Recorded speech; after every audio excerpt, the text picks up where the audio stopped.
2009 সালের যেই সন্ত্রাস বিরোধী আইন, সেটিতে দল হিসেবে কার্যক্রমের বিধান ছিল, কার্যক্রম নিষিদ্ধের বিধানটি ছিল না।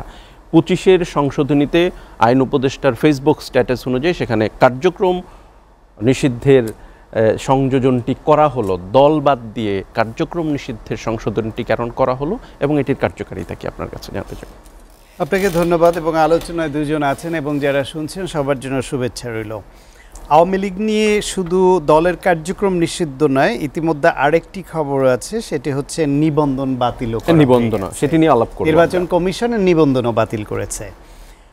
বাংলাদেশে আওয়ামী লীগ গত 16 বছরে ফ্যাসিবাদী কায়দায় দেশ চালিয়ে, গুম খুন হত্যা হামলা মামলা চালিয়ে, প্রতিপক্ষ দমন করে, শাপলা চত্বরে গণহত্যা চালিয়ে এবং যুদ্ধ অপরাধের বিচারের নামে যে প্রক্রিয়া তারা শুরু করলো, তার প্রতিবাদে যারা নেমেছিল তাদেরকে গুলি করে শত শত মানুষ মেরে, রাজনৈতিক আন্দোলনে গুলি করে মেরে, গুম করে এবং এক্সট্রা জুডিশিয়াল কিলিংয়ের নামে হাজার হাজার মানুষকে হত্যা করে, আয়নাঘরের নামে অত্যন্ত চরম অসভ্য এবং অমানবিক একটা পদ ব্যবহার করে বিনা বিচারে মানুষকে বছরের পর বছর আটকে রেখে, টাকা পাচার করে, দুর্নীতি করে, বিনা ভোটে ক্ষমতায় থেকে এই দলটি কার্যত কোনো রাজনৈতিক দলই ছিল না।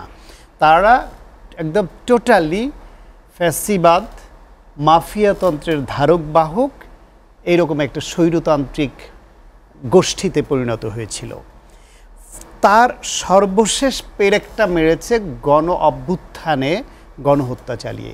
রাষ্ট্রীয় বাহিনী এবং দলীয় গুন্ডাদের হুকুম দিয়ে রাষ্ট্রের সরকারের সর্বোচ্চ ব্যক্তি তিনি গণহত্যা চালিয়েছেন এবং এক পর্যায়ে শেখ হাসিনা তার পরিবারের লোকজন, তার দলের অনেক নেতাদের নিয়ে তিনি পালিয়ে যেতে বাধ্য হন। ফলে এই ফ্যাসিবাদ শুধু পতিত ফ্যাসিবাদ নয়, তারা পতিত এবং পলাতক ফ্যাসিবাদ। তাদের দলের নেতাকর্মীরা 626 জন তাদের অনুগত লোক সেনানিবাসে আশ্রয় নিয়েছিল। তারাও ধীরে ধীরে কিভাবে যেন নিরাপদে পালিয়ে গেলেন বা ছাড়া পেয়ে গেলেন। সর্বশেষ আওয়ামী ফ্যাসিবাদ সরকারের রাষ্ট্রপতি ছিলেন যিনি ওই বিনা ভোটের এমপি হয়েছিলেন, ওই রকম পাতানো সংসদে স্পিকার ছিলেন।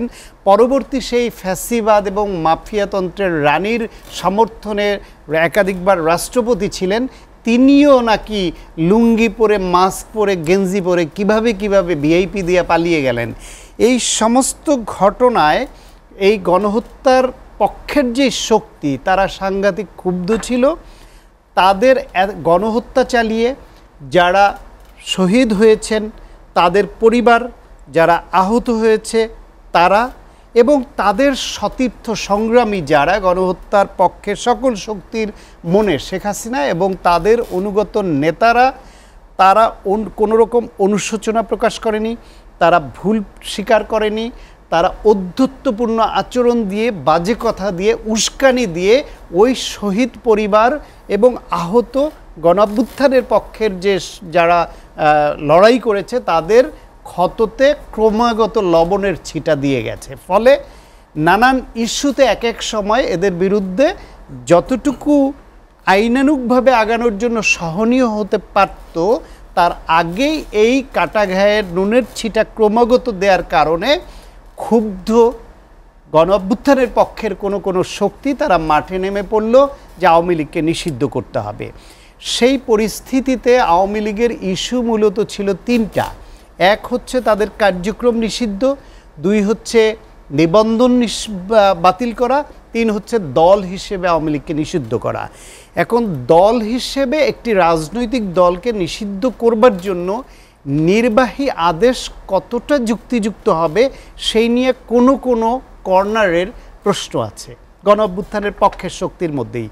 বরং অনেকেই মনে করেন যে বিচারিক প্রক্রিয়ার মাধ্যমে দল হিসেবে আওয়ামী লীগের যে বিচার, সেটার শাস্তির নিষিদ্ধ হোক, কী হবে সেটা বিচারিক প্রক্রিয়ার মাধ্যমে হোক, নির্বাহী আদর্শে না হোক।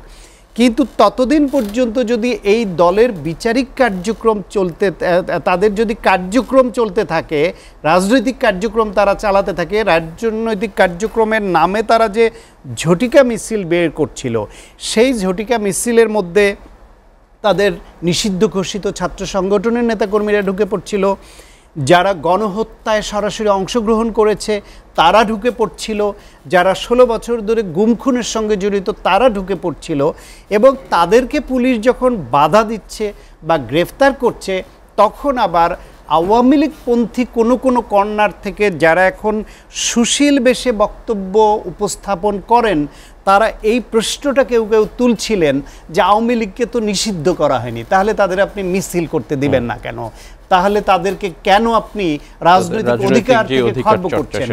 এই অবস্থায় তাদের এই কার্যক্রম নিষিদ্ধের বিকল্প ছিল না, কারণ কার্যক্রম নিষিদ্ধ না করলে এইরকম যখন তখন 5-7 জনে মিলে ঝটিকা মিছিল করবে, অ্যানার্কি তৈরি করবে, রাজনৈতিক শক্তি এবং দেশবাসী তাদের উপর ক্ষুব্ধ, তারা আক্রান্ত হবে এবং জানমাল নিরাপত্তাহীনতার মধ্যে পড়বে একদিকে, আর একদিকে সরকারের আইন শৃঙ্খলা রক্ষায় ব্যাঘাত সৃষ্টি করবে।